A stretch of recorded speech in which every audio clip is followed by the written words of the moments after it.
Bismillah. Sebelumnya saya baru kehilangan suami saya 7 bulan yang lalu. Dengan meninggalkan 3 orang anak yang masih kecil-kecil. Kelas 6, kelas 5, dan baru kelas 1. Saya ada fase di mana saya marah sama Allah. Saya merasa, kenapa dikasihnya saya, ya Allah? Saya belum sanggup.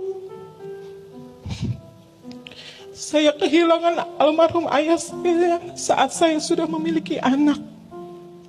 Tapi ini, anak saya baru mau 6 tahun, sudah menjadi yatim. Bagaimana saya bisa belajar seperti ibu AA yang bisa menerima takdir menjadi ibu? Terus terang, saya ada di fase ingin mengakhiri hidup saya karena ini berat sekali. Saya harus menjadi seorang ayah dan saya harus menjadi seorang ibu buat ketiga anak saya yang masih kecil-kecil. Ajarkan saya untuk ridho atas ini semua, untuk ridho menerima ini semua, karena ini berat sekali untuk saya dan ketiga anak saya. Saya sudah tidak ada almarhum bapak sebagai pegangan laki-laki. Saya tidak punya abang, saya tidak punya sosok laki-laki yang menguatkan saya. Saya harus menjadi laki-laki dan harus menjadi perempuan untuk ketiga anak saya. Anak saya alhamdulillah sekolah di sekolah tahfiz Quran semua. Yang kelas 6 sudah hafal 7 juz. Yang kelas 5 sudah hafal 5 juz. Apa saya mampu menjadi madrasah untuk anak-anak saya sedangkan saya rapuh? Saya rapuh sekali. Ajarkan saya untuk bisa menerima takdir, belajar menerima takdir atas semua ketetapan Allah ini. Ada 3 ayat dalam Al-Quran yang ayat ini diajarkan oleh ibu saya agar bisa belajar menerima takdir. Teteh, Mbak Tiara, nanti di rumah tadaburi lebih dalam.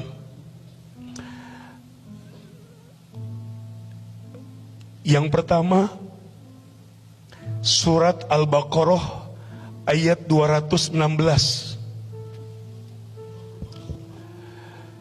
Isinya, dan boleh jadi kamu membenci sesuatu padahal itu baik bagimu, dan boleh jadi kamu menyukai sesuatu padahal itu buruk bagimu. Wallahu ya'lamu wa antum la ta'lamun. Allah Maha tahu sedangkan kamu tidak tahu.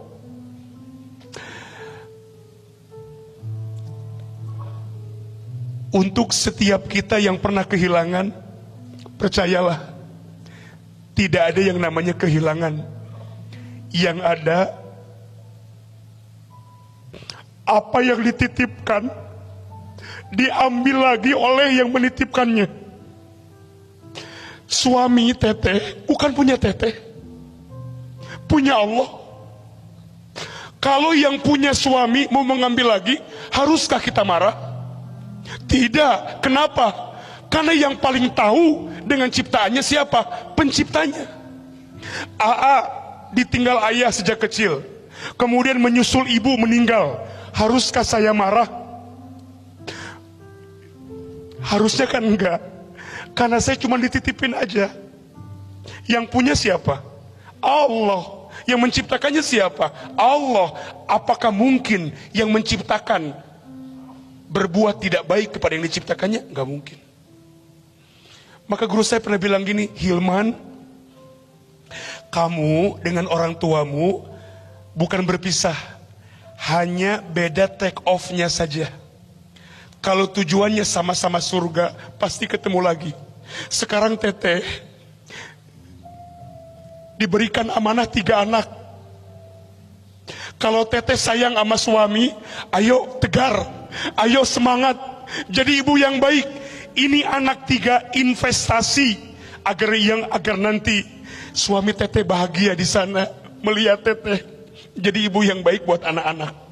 Tadi beliau bercerita, anak yang pertama hafiz Quran sekian juz, anak yang kedua hafiz Quran sekian juz. Bagus teh, lanjutkan. Kenapa? Sungguh anak yang hafal Quran akan memberikan mahkota bagi orang tuanya ketika nanti hari kiamat. Hakul yakin almarhum suami teteh bahagia di luar sana, bahagia di sana. Yang kedua, surat Al-Baqarah ayat 286. Isinya la yukallifullahu nafsan illa wus'aha. Mohon maaf ya, kalau ada yang bertanya, kenapa ujianku seberat ini?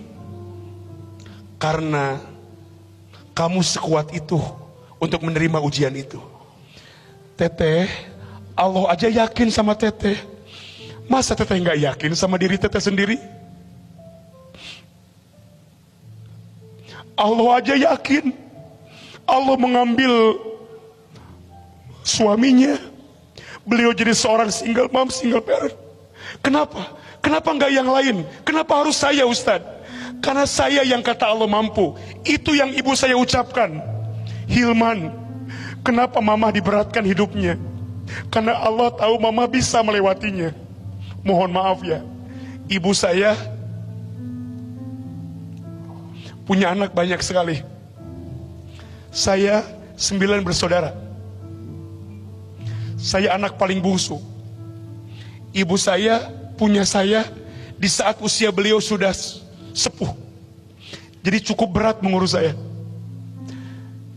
Sampai saya bertanya, "Ma, kok mama sekuat itu ya?" Iya, karena Allah percaya sama mama untuk ngasih beban seberat ini.